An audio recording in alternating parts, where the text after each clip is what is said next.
Welcome to the Sent from Disneyland podcast. Here age relives fond memories of the past. If it's your first time joining us, welcome.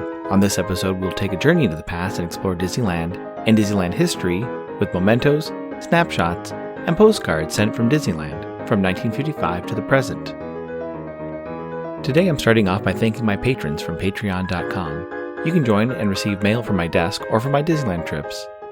Special thanks to Random Olive, the first patron to this podcast, and to the e-ticket patrons Tania, Eric Daniels, Joe Gamble, Scott Booker, Monica Seitz Vega, Russ Romano, Michael and Christina Cross, Scott Cagle, and Sheila Harry. C-ticket patrons Serious Inquiries Only, Debbie Weinstein, Jennifer Schneep, Grace Coate, Ben and Noel Bruning, Patty Wolin, Angela Reynolds, and Aaron Moran. B-ticket patrons The Disney Rewind Podcast, Jeff and Paige Orton, and Joshua, and Exorable Tosh Bell. And the A-ticket patrons, Elise Sharp, Zealot Infinity, Alexis Robles, Maggie and Henry Byers, Angel DeBlois, and the All Aboard podcast. You can also sign up for my new newsletter for a chance to get some postcards delivered by the USPS to your mailbox. I am your host, your post-host Clocky, and today we have 2 postcards sent from Disneyland.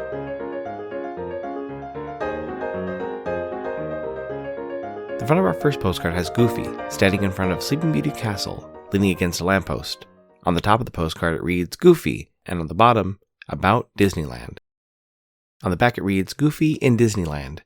Where to start his tour of Disneyland's many adventures is a problem confronting Goofy as he pauses in front of Sleeping Beauty Castle.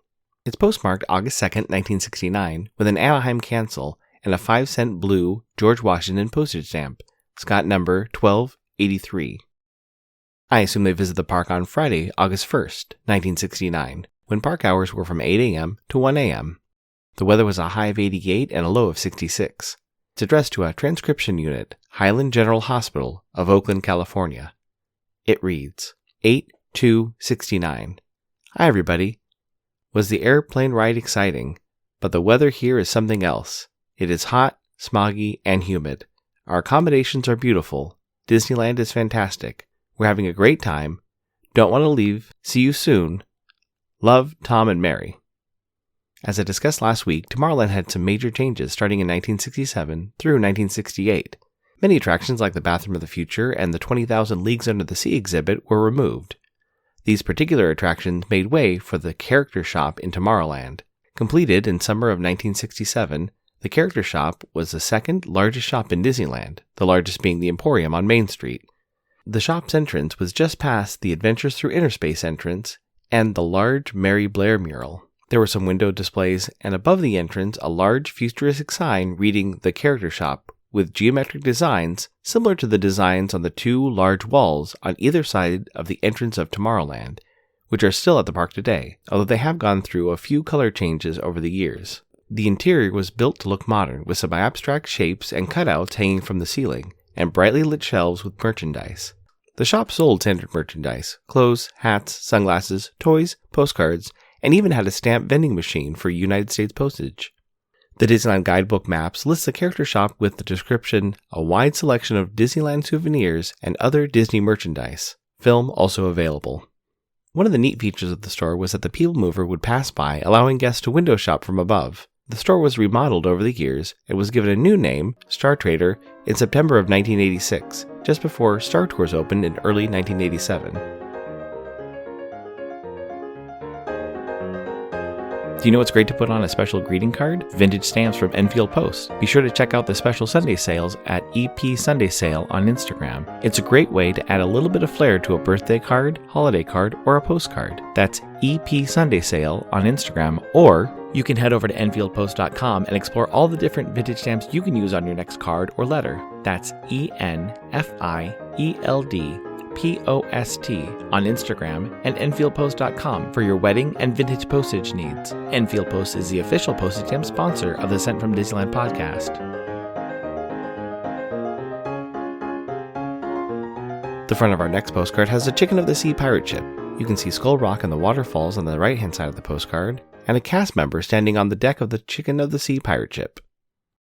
On the back it reads, Pirate Ship. Guests in Fantasyland enjoy visiting aboard the pirate ship as it lays anchor in the cove at Skull Rock, a picturesque setting from the story of Peter Pan. It's postmarked March 27, 1973, with a covey and a cancel, and a 6-cent American flag over the White House postage stamp, Scott number 1338. I assume they visited the park on Sunday, March 25, 1973, when park hours were from 9 a.m. to 7 p.m. The weather was a high of 68 and a low of 48. It's addressed to a Mrs. Lois Holquist and the East Volunteer Office of the Metropolitan Medical Center of Minneapolis, Minnesota. It reads, Monday, 3/26/73. Dear Lois, and all the volunteers. Talk about being busy. Have been to Universal Studios, Disneyland, Queen Mary, and Knott's Berry Farm. No rain so far, and it's taking me to the bus in AM. Work hard. Laura Ingrid. As fantastical as the Chicken of the Sea pirate ship was, the only other dining option in Fantasyland were 2 locations called character food stands. Opening with the park in 1955, the character food stands were additional quick-service counters for guests to grab a quick lunch or dinner. Looking at my 1965 Disneyland map, it describes the character food stands to serve sandwiches, hamburgers, hot dogs, juices, hot and cold beverages. One of the character food stands was located near the end of Fantasyland, near where the Red Rose Tavern is today. The other character food stand was located across the way where the Mad Hatter shop resides, but at the time would have been sandwiched between the Alice in Wonderland attraction and Mr. Toad's Wild Ride. Looking at the map of Fantasyland, they're given the same number to show their locations. Looking at older maps and guidebooks, the 2 eateries were just called refreshment stands or food centers. Going through some old photos of Fantasyland, the character foods on the east side of Fantasyland, near Mr. Toad and Alice, was a round circus tent which allowed guests to walk up from multiple windows to order food. Surrounding the tent were brightly colored oval-shaped benches and round picnic tables with umbrellas for shade. Once the Alice in Wonderland attraction was opened in 1958, the character food stand remained in its location, but the end of the attraction enveloped a section of the circus tent, and some of the tables and benches were moved. Character Foods on the west side of Fantasyland had a similar setup, with a round circus tent surrounded by picnic tables. This was when there was no path connecting Fantasyland with Frontierland. Looking at photos through the years, eventually some shade was added, with some shade sails connecting from the nearby Fantasyland Theater building to the Character Foods tent. Each Character Foods location closed before 1983. First the west location, closing in early 1979, and then in 1982, the east location was removed during the remodel for New Fantasyland. Both stands were replaced by the addition of the Village House, next to the new Pinocchio attraction. As far as I know, there is no reference to the original eateries in the park today. This incoming postcard is sponsored by the Art Throwdown. Art Throwdown, or ATD, is an online craft hour on Instagram, starting at 9 p.m. Eastern, 6 Pacific. Be sure to check out Monday's ATD, which is usually hosted by paper artist Russ Romano. I've seen many amazing art projects, learned about awesome postmarks, postage stamp history, and a lot more on different episodes. It's great to stop in for an hour to watch someone craft or design something unique. Each host brings something a little different to each show. I'll list some of the regular hosts, or you can follow Russ Romano 2021 on Instagram. The front of my incoming postcard has confetti raining down on Chip, Dale, Monterey Jack, Gadget, Zipper, Launchpad McQuack, Scrooge McDuck, and Huey, Dewey, and Louie, with the phrase, "Join the celebration" at the bottom of the postcard. On the back it reads, "Watch DuckTales and Chip 'n Dale's Rescue Rangers for Disney fun and adventure each weekday afternoon. Check local listings for times and channel." It's not postmarked, but was sent with a Red Barn Forever postcard postage stamp, Scott number 5547. It reads, Clocky, yesterday we went to Epcot and Disney Hollywood Studios, where we tried Roundup Rodeo Barbecue. Today we are going over to Animal Kingdom, and later we'll be there for a pre-wedding party with private safari ride. Should be fun. Take care, Scott. Thank you so much for the postcard, Scott. When choosing postcards for this week, I didn't expect this episode to be my pre-Disney Nurses Day episode. Both Disneyland cards were sent to different hospitals, and this postcard was sent by the founder of Disney Nurses Day, Scott, aka Disneyland Nurse on Instagram. I'm excited to have done another postcard for this event. According to the website, they should arrive next Friday, and plenty of time before the event. I was thinking about sending some postcards to random hospitals around the country, and specifically to nurses' stations at the facilities. The 2 hospitals that received the original 1969 and 1973 postcards from this episode are still there. Maybe they'll receive one.